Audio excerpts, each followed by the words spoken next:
What is up, guys, and welcome to my second place locals 4-1, losing unfortunately to the last round to an Aldrich player, because my bad. I'll even take the blame. I didn't side correctly. I didn't think Aldrich would be that prevalent, and of course the Aldrich player, of course being Aldrich, they snuck in and took the win. I'm gonna go over my matchups real quick. First matchup was Despia branded. Say won that with 2-1. Say Marine Cess was second matchup. Say sweep that with 2-0. But Marine Cess such a cool badass deck. Matchup number 3 was Punk Synchron. Spam basically. Just basically spam to get synchros out. Went 2-1 against that. Lost the first game. Came back to win games 2 and 3. The fourth matchup was Dragon Link, 2-0 to that. Stopping the Dragon Link combo is actually relatively easily, especially when you side for it. And then, of course, Eldritch, I went 1-2 against it. Thankfully, he didn't sweep me, but I took game 2, but yeah, it was bad for game 3. But this is a Chaos Max. Basically prioritize like this. That's the win con. But as you'll see, without further ado, we'll get into the deck profile first. First, we're gonna start. Of course, this is the main win con itself. As you'll see, this is like just a stun ritual deck. But Chaos Max is insane. There's a combo with one of the cards in the extra deck that we'll get to when we get there that can basically one-shot every opponent. So yeah, 3 Chaos Max, nothing too crazy. Can't be targeted, can't be destroyed. Insane card. For our other rituals for the deck, we ran 2 MF for Victor Pain. This card is insane in today's format. This guy carried all my games, basically. And then, of course, we did run 1 Drytron Mintionius, Draconodius, and, of course, we did the spicy tech. This guy put some work into White Knight of Dogmatica. Now, we'll go over these really quickly. Emma Factor Pain. This card is absolutely insane. Your opponent can, first off, on summon, your opponent skips their next main phase 1, so it kind of puts a damper on their plans right there. And also, while he's face up in the field, going first or second, he negates the effects of all face up fusion, synchro, and exceed monsters while they're on the field. So he basically blankets the entire board in the giant floodgate effect, which he basically can just close out games, and he's just a lot of decks can't out him. Of course, we do run, of course, the one Drytron guy. He's just big. The bounce back to hand is just insane, and yeah, it's I say sending cards to the graveyard is just insane. Not bounce back, sorry. But yeah, this guy, he just came up. Plus, he's a big baddie body, so it helps the deck. And of course, we have White Knight Dogmatica. This guy definitely did some work insanely well too. Let's just go over the effect real quick.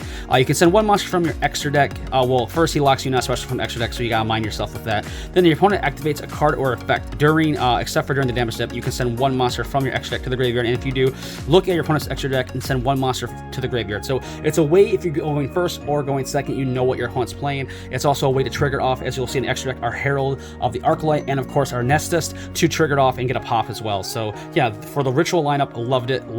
Emma Factor Pain and White Knight of Dogmatica definitely were the main reasons why I did so well this weekend. Well, not this weekend, but this Sunday at yeah, it was nuts. And of course, I went into Drytron Metonius once. He kind of was the big access toe talker, but I mean, besides that, came up maybe a few times. But yeah, White Knight, Emma Factor Pain, insane card. Next, for the Blue Eyes stuff, we ran 3 Blue Eyes, 1 alternative. The Blue Eyes, they suck, they're bricks, but, you know, it's a Blue Eyes deck. I love it with the bat. It's my favorite DM staple monster. I love Blue Eyes so much. Rock the starter deck, Kaiba arts as well from the starter deck itself, so why not? And of course, we ran the 1 alternative. It's super searchable. You don't want to clog your hands too much, especially in this build with too many alternatives. So yeah, this ratio I thought was perfect. Next, for the ritual searching and spam, we did run the Drytron. The Zeta Alpha combo is insane, searches out your ritual spells and your monsters. And of course, Delta Atheist is insane for this deck as well, because it allows you to unbrick your hands by drawing that 1 card. So it's really helpful. Love the Drytron package. Don't get me wrong, the incantation engine is super good, but this basically was main Drytron Blue Eyes splashed in like deck. Like this deck is insane. Like Drytron is so good. So yeah, for those who don't know, Zeta adds a ritual spell, Alpha adds a ritual monster, and of course Delta allows you to draw the 1+. Of course, you can't normal summon monsters, but we don't do that because we're ritual summoning mostly. So yeah, not mostly, but all the time. So yeah, so Now, continuing the Drytron stuff, we have, of course, Nova, which special summons a Drytron right from the monster. Be careful. A lot of people, especially me personally, I didn't do it, but I seen a misplay over the weekend where they thought they triggered the effect on special summon, but Drytron Nova does not. I love them trigger. Meteos Drytron, of course, is the ritual spell. You can bring out your Chaos Max or your, say, your Simultaneous Drytron easily with 2 of them, no problem. Of course, with Dogmatical White, only takes 1. And then, of course, Fafnir searches any of your Drytron spell or traps. So yeah, this is my Drytron lineup. Loved it. Perfect. I love it. I wouldn't change really nothing about it. It's consistent. Maybe like I didn't want to run too many Metonius Drytrons because I don't want to clog my hand too many with ritual spells. Fafnir was just great, and of course Nova is just your generic extender special summoner from the deck, so it's hard not to run at that 3. For our other 2 ritual spells, we ran 2 of the Chaos Form and 2 of the Advanced Ritual Art. These cards go hand in hand. Like, you set up Advanced Ritual Art, sets up Chaos Form, gets your ritual places going. It's just nothing more to say about them. Loved them. Don't want to run too many of them. Like 6 ritual spells I thought was enough because I don't want to open like 3 ritual spells and be like, I can't what to do. So this allowed not to have like such as bricky hands. Like, honestly, I got really lucky this weekend not having really any. So yeah, the perfect ratios in my opinion. Now our Searcher consistency engines for the deck, 3 Melody and 2 Cyber Emergency, hand trap baits as well. Cyber Emergency, of course, fetches any of your Drytron monsters easily. Then, of course, Melody searches out your Chaos Max, your Blue Eyes, and your alternative to get a free special summon. So just allowing the deck to flow, have consistency, always have resources without actually just having the ritual problem, having a bunch of cards in hand and nothing to do with them. So it allowed to keep that actual usable resources going.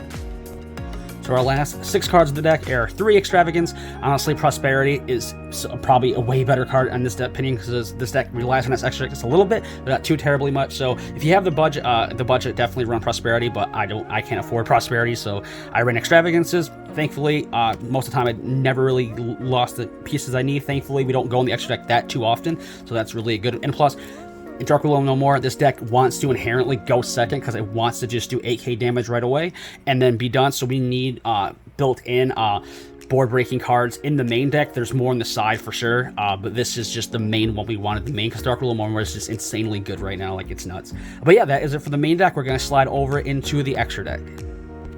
First extra deck engine, of course, we have, of course, the Draglubion Numeron Dragon combo. This is 9k damage. This is just one of our ways to steal out games as quickly as possible, so nothing more to say about this. It's just our big OTK push and ending games as quickly as possible if we can't get away into Chaos Max or enters a grind state, which this deck is alright with grind, but you're only going to get like maybe 2 or 3 turns after you're breaking the opponent's board on initial setup before you start winding down your resources. So this is definitely a way just to go right away with little resources possible to end the game as quickly as possible. Next is our 2 going first main main extra deck monsters. We want to be prepared for anything. Say Hope Harbinger, of course, for spell negates. Galaxy Photon Lore for monster negates. If you're once they figure out what you're doing, you're most likely gonna get made to go first because this deck sucks going first. But we wanted to main something so we can at least establish some type of board presence, so we can at least push through their say going first, so we can have our follow-up and actually try to say OTK in the end. So these just help facilitate that, and yes, like, I loved it. Like, they came up so much. Photon Lore definitely put a lot of work in this weekend. Our last Succeed engine, of course, is the Zeus, Downer, and Move Beta Fatnir. Move Beta Fatnir into Downer and then into Zeus is just insane. Of course, you have to get the advantage and stuff off of Move Beta Fatnir. That is why Metonius Drytron, the Ritual, is in this deck. It's the 41 card of the deck. So I wanted to make this at least live in case we didn't want to go into Downer, so we at least have some going first board mentality with Move Beta. But Move Beta is insane, and of course you go into Downer, of course, and then Downer gets big, and then of course Zeus, you blow things up. Like, it's just something to clear out boards. Zeus is so good in this format. Board wipes are actually pretty good this format, especially with going second. Yeah, it's nuts. Next we have let's see, Nestus and Herald the Arc. Like, these are just to send off in your White Knight Velmatica, just to trigger off the search for either a ritual spell or monster, and of course to pop something. So yeah, just nothing too much, just generic stuff with these guys.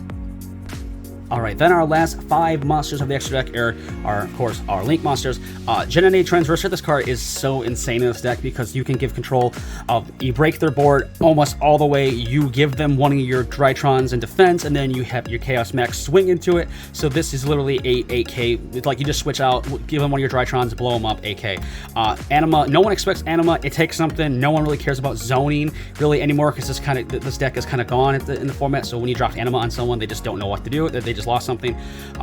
We ritual summon Cross Sheep. It's a draw 2, send 2 back, discard 2. So it's a way to basically increase our consistency, help our fix our dead hands. IP and the Unicorn combo to spin stuff. Of course, nothing too fancy with that. That is it for the extra deck. We're going to swing on into the side deck now. In our side deck, our monsters, of course, something that's spicy. We run 1 Ancient of Ascendant. This is an insane built-in hand trap for ritual monsters inherently. When a opponent activates a card or effect that targets one of your monsters you control, a quick effect can discard this card, negate the activation, so it's a hand trap for rituals. So it is actually insane. Then, of course, you can discard this card, negate the activation, of course, that's what it said. And then, when your opponent would special summon a monster, quick effect, you can return this card to your hand and then banish that monster. So just another going first combo board. If we know we're going to be going first in game 2, we can side this in. Token collector for those adventure package engines. This came so good against those adventure packages, it's insane. Then of course Droll and Lock. Droll and Lock I think is a lot better. Don't get me wrong, Ash is insanely good still, but Droll and Lock, it actually just stops the automatically just searching. While Ash, most decks can probably just play through 1 disruption. Droll and Lock just stops their searching, so they just have to play with what they have in hand. Plus with your other disruptions, it's most likely comboing Droll with something else like your first turn going board.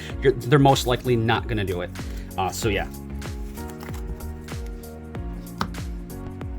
Our board breaking cards as well is 3 Regeki, 1 Harpy's Feather, poor man's Lightning Storm, but in my theory, I think this is actually a little better than Lightning Storms right now, because a lot of decks, surprisingly, even though Skill Drain is at 3, I didn't run into any Skill Drain this weekend, which was absolutely insane.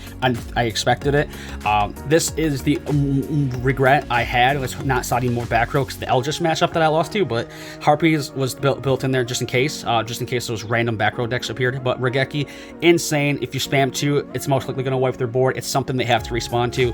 Yeah, it's just nuts, honestly. And plus, a lot of decks, like I said, are not running back row, so Lightning Storm, really, you're only getting really what it's good for, half of what it can do, not for its full potential. So yes, Regeki, I think it's really good, and Harpy's Feather Duster, loved it. Our last 5 cards in our side deck, of course, are 3 Evenly and 2 Barrier. I never miss the 3rd Barrier. If anyone, that's the first thing they're thinking. Never missed the 3rd Barrier when I sided in. I always seen it when I needed to see it, which was always great. And then Evenly matched. There's so many decks, like a lot of the decks just can't out evenly. Like if you're going second inherently blind and you go through your battle and then you drop Evenly on them, it wipes them. It's just nothing they can do. Then of course Barrier shuts down the Despias and of course the Punk Secrons and everything else. I decided to actually side in, of course, the Ritual Ancient and Ascendant over the 3rd D Barrier, because I think the Ancient Ascendant, I needed more like going first preventative measures than flooding out one deck in particular, which was Despia, because this deck honestly shockingly has a good matchup against Despia. But yeah, D Barrier just floods them out, and of course the Evenly match is just insane, so love Evenly match.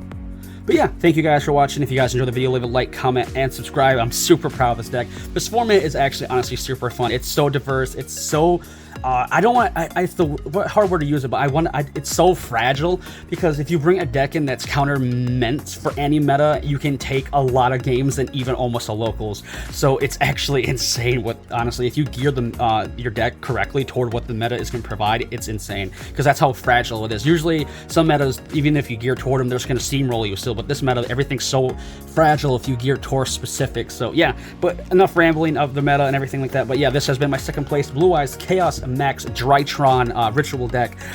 Thank you guys for watching. Again, if you leave a like, comment, and subscribe like always.